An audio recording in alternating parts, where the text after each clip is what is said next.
우리 설 명절을 잘 보내고 오신 것 같습니다. 여러분의 얼굴이 굉장히 환하고 밝고 피부가 탱탱합니다. 떡국을 드시고 한 살이 드셨습니다. 그리고 천국 앞으로 한 걸음 더 나아갔습니다. 오늘 제가 찬양을 드리면서 깜짝 놀랐습니다. 이게 제가 2부 예배 때 인사 멘트였었거든요. 한 살 먹었지만 우리의 삶의 천국으로 한 걸음 더 나아갔으므로 기뻐하고 감사했는데, 오늘 찬양대가 이렇게 천국에 대한 찬양을 보니까 얼마나 감사한지 모르겠습니다. 영국의 스펀저 목사님이 시골에 있는 친구를 방문한 적이 있습니다. 그 친구는 훌륭한 창고를 짓고 지붕 위에 아름다운 풍차를 설치했습니다. 그 풍차의 날개에는 하나님은 사랑이시다라는 글귀를 적어 놓았습니다. 이것을 이상하게 생각한 스펀저 목사님은 친구에게 물었습니다. 여보게, 자네 무슨 뜻으로 풍차 날개에 그런 성경 구절을 써두었나? 혹시 자네는 하나님의 사랑이 마치 바람처럼 쉽게 변한다고 생각하지는 않았나? 그 친구는 웃으면서 대답했습니다. 천만에, 그런 뜻이 절대로 아니라네. 나는 하나님의 사랑은 바람처럼 언제나 나와 함께하고 있음을 알고 믿는다네. 바람 한 점 없는 날일지라도, 내가 비록 바람을 전혀 느끼지 못하는 날일지라도 조용히 풍차가 돌고 있는 것을 볼 때 나의 삶을 말없이 감사하시며 나를 보호하고 계시는 하나님의 사랑을 느낀다네. 내가 하나님의 사랑을 느끼건 느끼지 못하건 그 변함없는 사랑은 바람이 풍차를 돌리듯 내 삶을 움직이게 하고 있는 것이지, 하나님의 사랑이 없이는 살 수 없지라고 말했습니다. 만약 여러분이 풍차에 하나님에 대해서 쓴다면 어떤 하나님에 대해서 쓰시겠습니까? 우리가 하나님을 믿고 지금까지 하나님을 경배하며 예배하며 섬기며 살아왔는데, 우리가 하나님의 여러 가지 속성과 능력을, 존재를 경험했는데, 과연 풍차 날개에 어떤 하나님에 대해서 쓰시겠습니까? 저는 임마누엘 하나님과 에베네셀 하나님을 쓰겠습니다. 언제나 나와 함께 하신 임마누엘 하나님, 내가 힘들고 어려울 때 가장 먼저 도움을 청하고 도와주시는 에베네셀 하나님입니다. 어떤 상황에서 하나님이 나와 함께 하시고 나를 도와주신다면 감당할 수 있고 또한 할 수 있습니다. 우리 인생과 신앙의 마스터키는 임마누엘 하나님과 에베네셀 하나님입니다.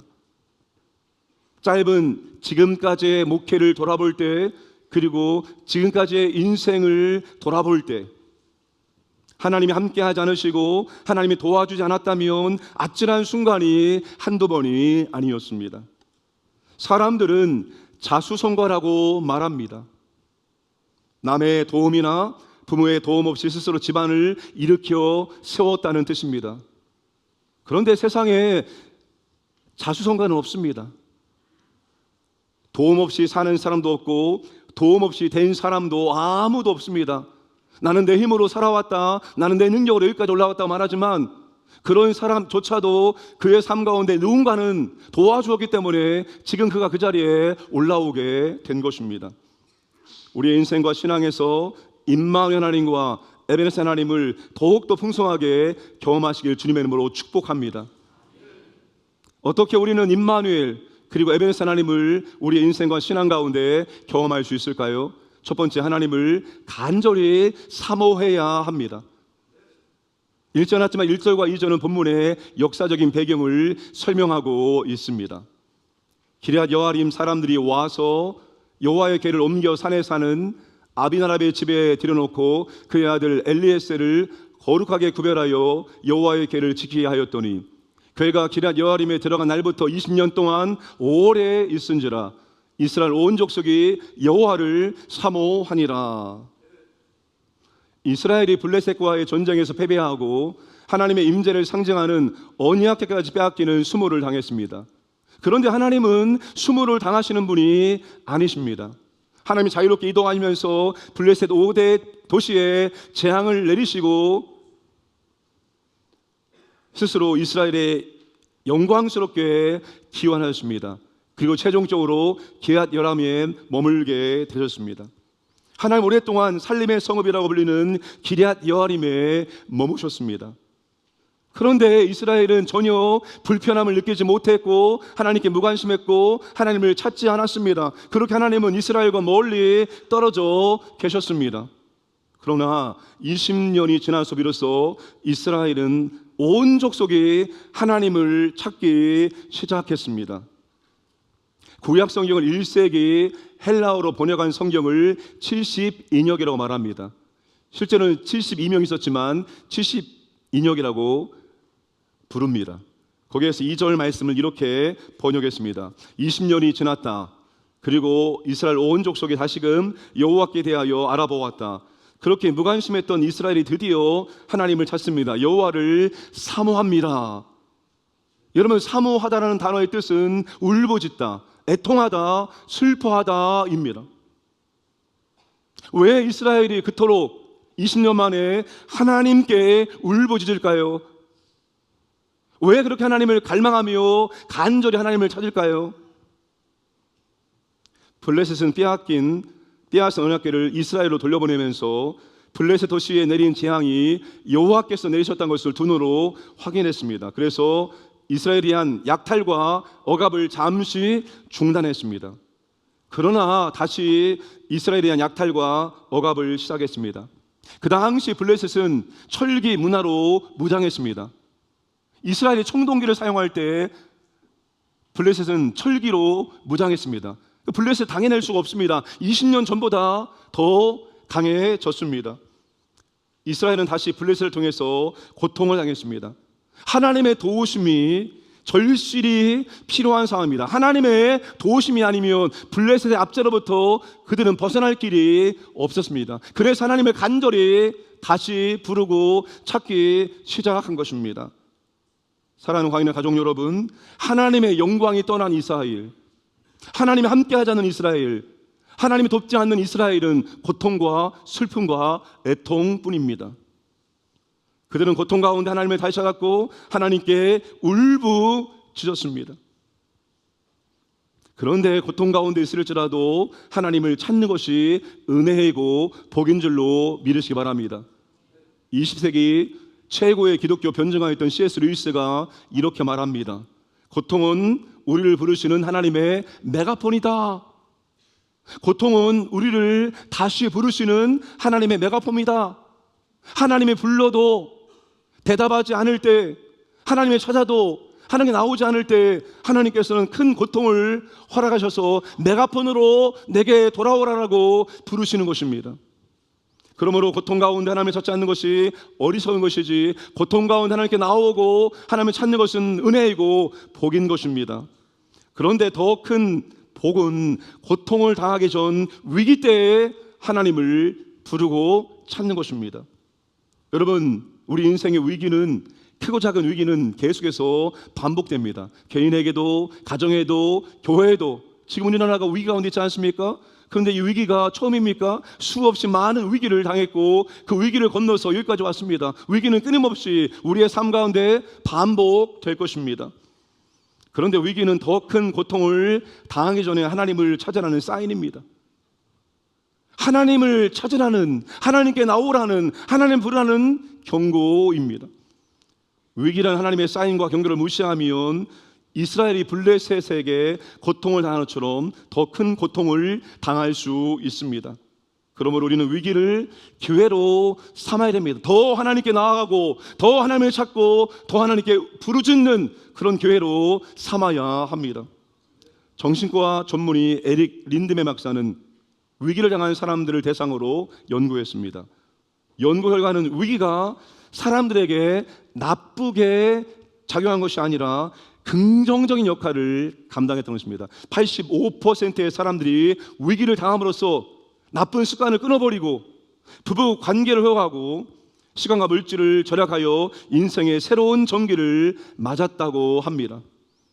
그러므로 우리는 위기를 기회로 삼을 줄 알아야 됩니다. 내 인생의 위기구나, 우리 가정의 위기구나, 우리 교회의 위기구나, 우리 사업장의 위기구나라고 느껴질 때면 어디로 가야 됩니까? 하나님께 나오셔서 하나님을 찾고 부르고 하나님께 울부짖어야 됩니다. 그때 여러분 하나님의 도우심이, 하나님의 은혜가, 에베네스 하나님의 은혜가 임할 줄로 믿으시기를 바랍니다. 두 번째, 우상을 제거하고 하나님만 섬겨야 됩니다. 3절과 4절 말씀을 함께 읽겠습니다. 사무엘이 이스라엘 온 족속에게 말하여 이르되 만일 너희가 전심으로 여호와께 돌아오려거든 이방 신들과 아스타롯을 너희 중에서 제거하고 너희 마음을 여호와께로 향하여 그만을 섬기라. 그리하면 너희를 블레셋 사람의 손에서 건져내시리라. 이에 이스라엘 자손이 바알들과 아스타롯을 제거하고 여호와만 섬기니라. 이스라엘이 하나님을 간절히 찾을 때 사무엘의 대중적인 사역이 시작됩니다. 사무엘상 4장에서 사무엘의 이름이 나오고 그 다음부터 안 나오다가 사무엘 7장 3절에서 다시 등장합니다. 그러면 사무엘은 그동안 어디에서 무엇을 했을까요? 사무엘은 이스라엘의 사사로서, 제사장으로서, 예언자로서의 사명을 감당하고 있었습니다. 지금 본문에서 이스라엘 백성들이 하나님께 나와서 울부짖는 것도 사무엘이 사역을 잘 감당한 결과라고 말할 수가 있습니다. 사무엘 어렸을 때 엘리 제사장 밑에서 제사장 정규 과정을 잘 받은 사람입니다. 사무엘이 엘리 밑으로 들어갈 때 이스라엘은 어떤 상태였을까요? 아주 혼미한 상태였습니다.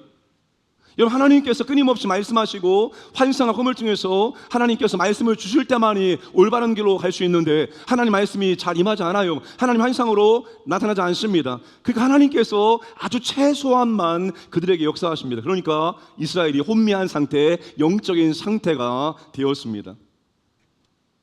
그런 시대에 사무엘은 어렸을 때부터 제사장 수업을 잘 받았습니다. 사무엘은 마지막 사사입니다. 여전히 각자의 소견대로 행했던 시대의 끝자락에 있었습니다. 어린 사무엘은 지난 20년 동안 이스라엘이 영적으로 어떠했는지를 다 알고 있습니다. 왜 그들이 패배했는지, 왜 그들이 언약궤를 빼앗겼는지, 이스라엘의 문제가 무엇인지를 알고 있습니다. 또한 어떻게 극복할지도 알고 있는 사람이 바로 사무엘입니다. 사랑하는 광인의 가족 여러분, 이스라엘의 오랜 문제를 푸는 실마리가 한 사람 사무엘을 통해서 제시되고 있다는 것입니다. 아무리 어려운 시대, 어려운 상황일지라도 한 사람의 좋은 영적인 지도자, 한 사람의 좋은 정치 지도자가 있다면 그 나라는 희망이 있고 그 교회는 희망이 있습니다. 여러분, 한 사람의 신앙이 중요합니다. 성경은 한 사람의 신앙이 얼마나 중요한지를 끊임없이 우리에게 보여주고 있습니다. 윌리엄 캐리라는 손이 있었습니다. 그는 구두 수성공이었습니다. 꿈과 소망 없이 살아가던 윌리엄 캐리는 예수님 믿고 인생관과 가치관이 달라졌습니다. 꿈을 가진 사람으로 변화되었습니다. 그는 구두 수선 가게에 자기 앞자리에다가 세 개의 지도와 세 가지 표어를 적은 종이를 붙여놓고 자신의 인생을 하루하루 하나님께 기도하면서 새롭게 시작했습니다. 그레이트 비전, 큰 비전을 가져라. 그레이트 플레이, 큰 기도를 드려라. 그레이트 익스펙트, 큰 기대를 걸라. 여러분, 남의 구두 수선 가게에서 수선하는 사람이 꿈을 꾸어봤자 수선 가게 하나 정도 차리는 것이 아닐까 생각할 수 있지만 윌리엄 캐리는 그런 시시한 꿈을, 그런 작은 꿈을 갖지 않았습니다. 그는 세계 지도를 품에 넣고 그 당시 아무도 외국 선교사로 나가는 것을 생각하지 않고 있었을 때 선교사로 나가겠다고 자원했습니다. 주변에 모든 사람 비웃었습니다. 네가 무슨, 너 같은 사람이 무슨 구두 순서성 주제에 네가 무슨 세계를 향하여서 선교하랴. 아무도 안 믿었습니다. 아무도 그의 말을 기울이지 않았습니다. 아무도 누구도 후원하지 않았습니다. 그의 아내까지도 반대했습니다. 그럼에도 불구하고 그는 인도로 뛰어 들어갔습니다. 그리고 세계 현대 선교의 아버지, 선교의 원조 윌리엄 캐리가 되었습니다. 여러분, 하나님 앞에 믿음으로 선 한 사람이 이만큼 중요합니다. 여러분, 성경 하나님께서 많은 사람들을 동원해서 무엇인가 했다? 어디 있습니까? 하나님 이스라엘을 선택한 이유가 뭡니까? 작기 때문에, 연약하기 때문에. 하나님이 기도원의 300용사를 왜 모집했습니까? 야, 우리의 힘으로 우리가 이겼다라고 말할까봐 하나님께서 300명, 그것도 정상적인 사람이 아닙니다. 건장하고 싸움 잘하는 300명이 아닙니다. 전쟁을 잘 못하는 300명을 모아서 하나님께서 미디안 족속 18만 5천 명을 쳐서 이기게 하셨습니다. 그 믿음으로 선 한 사람이 이만큼 중요합니다. 나는 우리 교회에 아무것도 아니야, 직분도 없고 사역도 안 하고 그냥 예배만 조용히 드리는 사람이야, 그렇게 생각하지 마시기 바랍니다. 여러분이 하나님께서 들어쓰시는 그런 위대한 믿음의 한 사람 되기를 주님의 이름으로 축복합니다. 오늘 칼럼에 썼지요. 불가능한 목표를 설정하세요. 이 정도는 나 할 수 있어, 이 정도 노력하면 할 수 있어, 그런 목표를 세우지 마시고, 야 이거 어떻게 하지? 어떻게 감당하지? 내 힘으로 죽었다 깨어나도 할 수 없어. 그런 불가능한 목표를 설정하시고 나아가시길 바랍니다. 사무엘은 이방의 신들을 제거하고 하나님만을 섬겼을 이스라엘 온 족속에게 요청합니다. 몇 사람에게 한 것이 아닙니다. 이스라엘 전체 백성들에게 요청합니다. 당시 이스라엘은 국제적인 감각에 맞추어 다신론을 선택했습니다.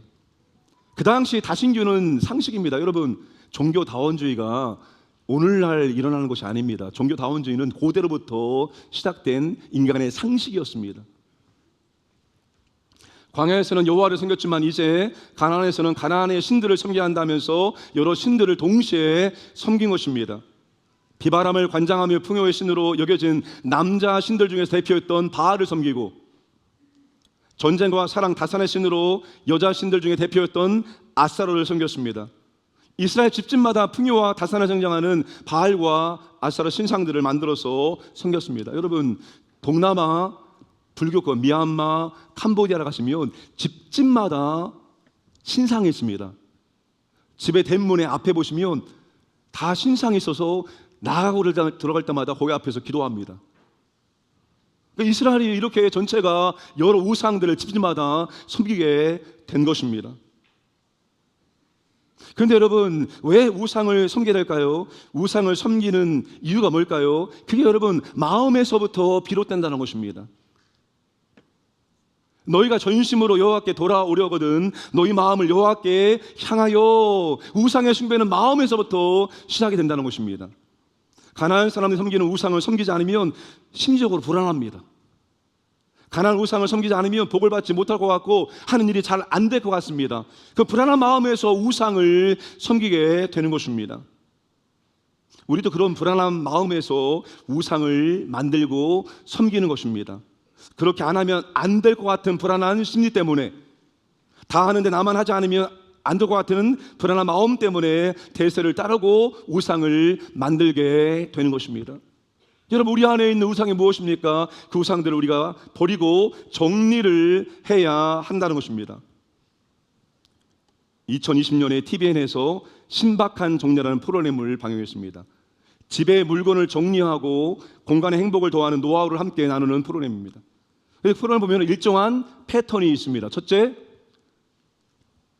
정리되지 않은 모습을 보여줍니다. 물건들이 여기저기 복잡하고 지저분하게 가득가득 차 있습니다. 그런데 다 필요한 물건이고 절대로 버릴 수 없는 것들입니다.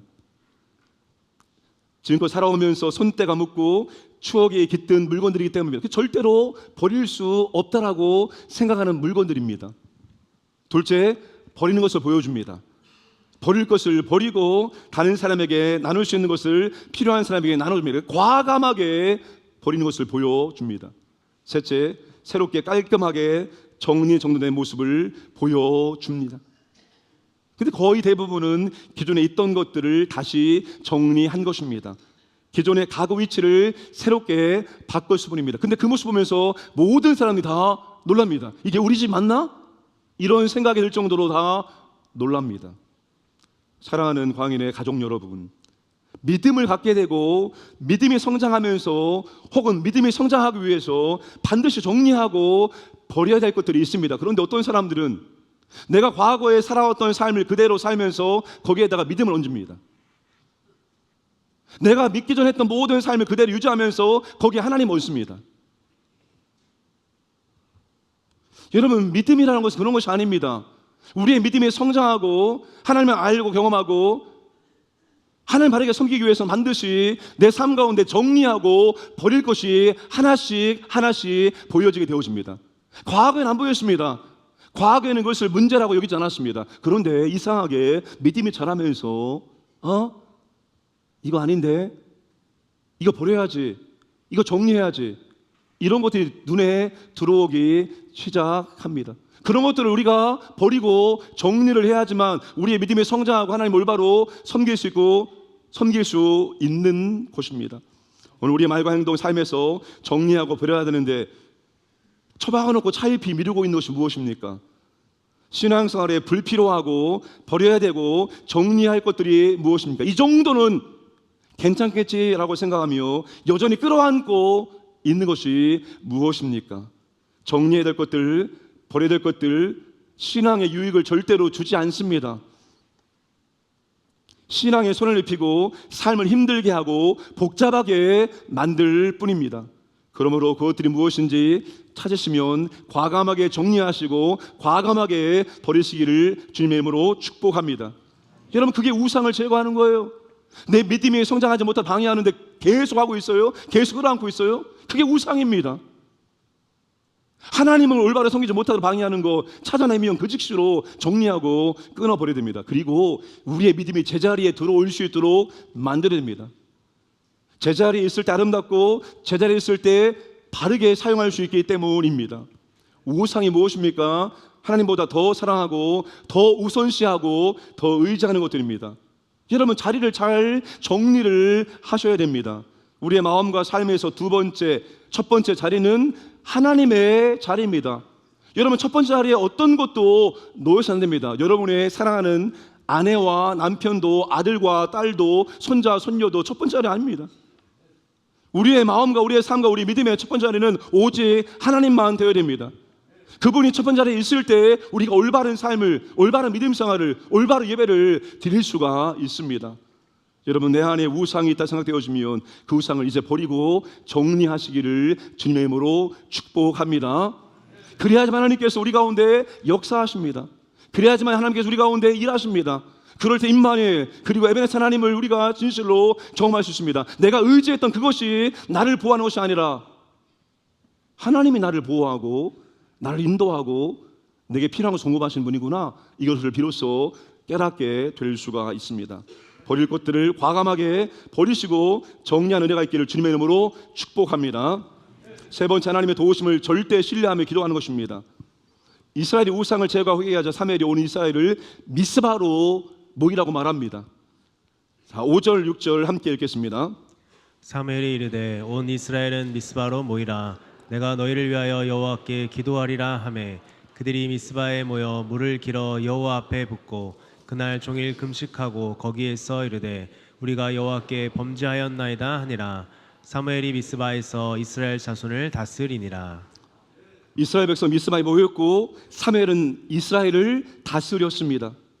사무엘은 제사장이면서 사사입니다. 사사의 통치를 받는다는 것은 곧 하나님의 통치를 받는 것이고, 하나님의 통치를 받는 것은 곧 하나님의 뜻에, 하나님의 통치에 순종한다는 것을 의미합니다. 하나님의 통치를 받을 때, 하나님의 통치에 순종할 때 하나님 그 은혜, 그 능력, 그리고 에베네스 하나님을 경험할 수가 있습니다.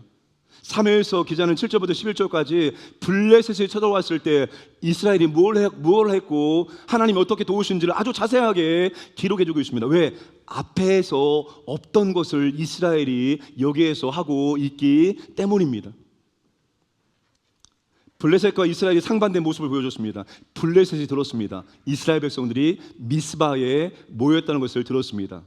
그리고 당당하게 쳐들어왔습니다. 이스라엘이 들었습니다. 블레셋이 쳐들어온다는 소식을 들었습니다. 그리고 두려워했습니다. 그런데 결과는 완전히 달랐습니다. 이스라엘은 두려워했지만 전과 다른 새로운 모습을 보여줍니다. 여러분, 오늘 7장에 이 말씀을 사무엘상 4장과 대조를 해야지만 이스라엘이 무엇이 달라졌는지를 찾을 수가 있습니다. 여러분, 4장에서 두 번이나 블레셋과 전쟁을 합니다. 두 번 다 패했습니다. 그런데 그들이 전쟁에 나갈 때 어땠습니까? 한 번 패하고 두 번째 나갈 때는 우리가 승리할 수 있다 확신을 가지고 언약궤를 가지고 나갔지만 결과는 대패했습니다. 거기에 예배도 없었고 기도도 보이지 않았습니다. 그런데 이제는 다릅니다. 하나님만을 철저하게 신뢰합니다. 이제 하나님이 도와주지 않으면 안 된다는 것을 알고 사무엘에게 뭘 요청합니까? 우리를 위해서 쉬지 말고 기도해 줄 것을, 하나님의 구원이 임할 것을 기도 요청을 합니다. 8절 말씀, 이스라엘 자손이 사무엘에게 이르되 당신 우리를 위하여 우리 하나님 여호와께 쉬지 말고 부르짖어 우리를 블레셋 사람들의 손에서 구원하시게 하소서하니 쉬지 말고 기도하여 주기를 바랍니다 하고 간청했습니다. 이스라엘이 지금 없었던 것을 하고 있습니다. 하지 않았던 것을 하고 있습니다. 그럼 사무엘에게 쉬지 말고 기도하기를 요청하고 그들은 뭐 했을까요? 그들도 금식하며 사무엘과 함께 하나님의 구원이 임하도록 간절한 마음으로 기도하였다는 것입니다. 무엇이 이스라엘이 하나님을 절대 신뢰하며 기도하게 만들었습니까? 무엇이 기도하지 않던 이스라엘 백성들을 기도의 자리에 꿇게 만들어줬습니까? 전쟁이라는 죽고 사는 문제였습니다. 여러분, 문제는 우리를 기도의 자리로 이끕니다. 그런데 기도는 우리의 삶에서 고통을 제거하는 요술 방매가 아닙니다. 금 나가라 뚝딱 하면 금이 나오고 은 나가라 뚝딱 하면 은이 나오는 그런 게 기도가 아닙니다. 왜 하나님이 문제를 통해서 우리를 기도의 자리로 부르실까요? 우리를 기도의 자리에서 죽게 만들기 위해서입니다. 기도의 자리는 내가 죽는 자리입니다. 내가 죽어야지만 하나님의 은혜와 능력과 도우심이 나타나게 되어지는 것입니다. 왜 우리가 기도하지 않습니까? 내가 살아있기 때문입니다. 내 힘으로 내 능력으로 살만 하기 때문에 우리는 기도를 잘하지 않습니다. 그러나 내 힘으로 감당할 수 없는 문제를 만나며 우리는 하나님께 나와 기도합니다. 그리고 그 기도의 자리에서 우리는 우리 자신을 죽이는 것입니다. 하나님 아버지, 내가 내 힘으로 내 능력으로 살 수 있는 것처럼 여겼습니다. 용서해 주옵소서. 진짜 그 자리에서 우리는 낮아지고 겸손해지고 하나님의 절대적인 은혜만을 간구하고 신뢰하는 그런 사람으로 변화됩니다. 여러분, 기독교는 반드시 기억하시 바랍니다. 십자가의 죽음과 부활입니다. 죽어야 부활이 임합니다. 죽을 때 하나님의 능력이 임하는 것이지 내가 지금 살아있는 하나님의 능력이 임하지 않습니다. 영광을 바라본다면 여러분이 죽으셔야 됩니다. 우리가 죽어야 됩니다. 어디서? 기도의 자리에서 우리 자신을 죽이는 그런 기도가 있어야 한다는 것입니다. 여러분, 하나님은 우리의 도움을 받는 분이 아닙니다. 하나님은 기도를 통해서 우리를 낮추시고 겸손케 하시고 우리 스스로 하고자 하는 모든 것을 죽이는 것입니다. 자기 의지를 버리고 자신의 행위를 끝내고 하나님의 행위로 들어가는 문이 바로 기도입니다. 사랑하는 광인의 가족 여러분, 우리 기도하기를 원합니다. 기도하는 성도, 기도하는 교회가 되기를 진심으로 간절히 소원합니다. 기도하는 교회는 절대로 죽지 않고 기도하는 교회는 생생하게 살아있을 수 있습니다. 하나님이 그 기도를 들으시고 하나님의 은혜와 능력을 베풀어 주시기 때문입니다. 하나님께서 어떻게 기도하는 이스라엘 백성들의 기도를 들으시고 역사하실까요? 9절과 10절 말씀을 함께 읽겠습니다. 사무엘이 젖 먹는 어린 양 하나를 가져다가 온전한 번제를 여호와께 드리고 이스라엘을 위하여 여호와께 부르짖음에 여호와께서 응답하셨더라. 사무엘이 번제를 드릴 때에 블레셋 사람이 이스라엘과 싸우려고 가까이 오매 그날에 여호와께서 블레셋 사람에게 큰 우레를 발하여 그들을 어지럽게 하시니 그들이 이스라엘 앞에 패한지라. 이스라엘 하나님께 예배드리고 기도하고 있을 때 하나님께서 초자연적 역사를 베풀어 주십니다. 저는 우리 교회가 자연적인 역사 안에 갇히는 교회가 되지 않기를 원합니다. 자연적 역사는 인간의 경험, 인간의 지식, 인간에게 이루어지는 것들입니다. 여러분, 교회는 초자연적인 역사가 나타나야 됩니다. 그게 하나님의 역사이고 성령의 역사이기 때문입니다. 사람의 힘과 경험과 지식으로 감당할 수 없는데 하나님의 개입하심으로 하나님의 초자연 역사가 나타나는 것, 그것이 바로 교회입니다.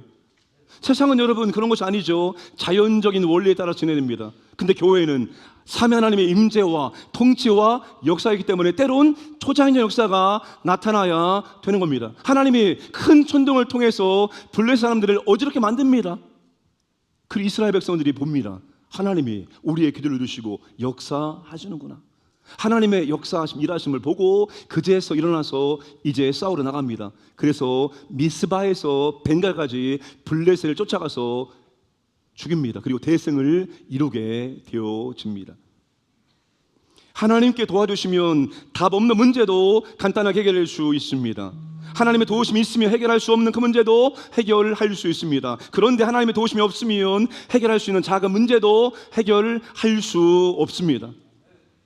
사랑하는 여러분, 문제 앞에서 낙심하고 좌절하지 마시고 문제 앞에서 빨리 하나님께 나와서 엎드려 기도하시기 바랍니다. 그 기도의 자리는 단순히 도와주세요 그것이 아니라 우리가 진심으로 기도의 자리에서 죽는 것입니다. 하나님의 다스리심에 굴복하는 것입니다. 그리고 그 기도 이후에 하나님의 능력, 하나님의 임재, 하나님의 도우심을 경험할 수 있기를 주님의 이름으로 축복합니다. 말씀을 마무리하겠습니다. 이스라엘의 승리를 기념하기 위해서 사무엘은 미스바와 센 사이에 돌을 세우고 에벤에셀이라고 이름을 짓습니다. 에벤에셀은 도움의 돌입니다. 여호와께서 여기까지 도우셨다는 뜻입니다. 사무엘이 에벤에셀이라고 이름을 지은 것은 분명한 의도가 있습니다. 사무엘상 4장에서 이스라엘 백성이 블레셋에 대패했던 곳의 지역의 이름이 에벤에셀입니다. 4장 1절입니다. 이스라엘 사람은 블레셋 사람과 싸우려고 나가서 에벤에셀에 진을 쳤고, 지금 돌을 세운 곳은 4장의 에벤에셀이 아닙니다. 미스바와 센사의 전혀 다른 지역입니다. 그런데 사무엘은 그 지역의 이름을 돌을 세우고 에벤에셀이라고 이름을 짓습니다. 이유가 뭘까요? 에벤에셀의 참혹한 패배와 미스바에서의 승리를 동시에 기억하도록 하기 위함입니다. 하나님의 백성들에게 승리와 패배는 종이 한 장 차이입니다. 승리와 패배는 하나님이 도와주시느냐 도와주지 않느냐에 달려있기 때문입니다. 하나님 도와주시면 승리할 수 있고 하나님 돕지 않으면 패배할 수밖에 없습니다. 그 지역의 이름이 아무리 에벤에셀이라 해도 하나님 안 도우면 패배하는 것이고, 그 지역에 에벤에셀 아닐지라도 하나님이 도우시고 함께 하시면 그 지역이, 그곳이 승리의 자리 에벤에셀이 될 수가 있습니다. 사랑하는 여러분, 그러니 이제 우리의 인생의 자리마다, 우리가 가는 길마다 하나님의 함께 하심 도우심으로 에벤에셀이 세워지기를 주님의 이름으로 축복합니다. 여러분, 우리 교회 50주년 타임캡슐을 로비에 들어오기 전에 벽에다가 묻어놨습니다. 거기 동판에 보시면 한 말씀이 기록되어 있는데 과연 어떤 말씀이 기록되어 있을까요? 센스가 있는 분들은 대답할 수 있습니다. 사무엘상 7장 12절 말씀이 기록되어 있습니다. 여러분, 하나님께서 도우시면 어떤 자리일지라도 그것이 승리의 자리, 에벤에셀이 자리가 되어집니다. 오늘 우리의 삶 가운데 진심으로 여호와를 더 간절히 사모하고 자꾸 부르고, 우상이 있으면 제거하고 정리하고 하나님만 섬기고, 그리고 하나님을 절대 신뢰하고 기도함으로 우리가 하는 일마다, 우리가 하는 것마다 에벤에셀이 세워지기를 주님의 이름으로 축복합니다.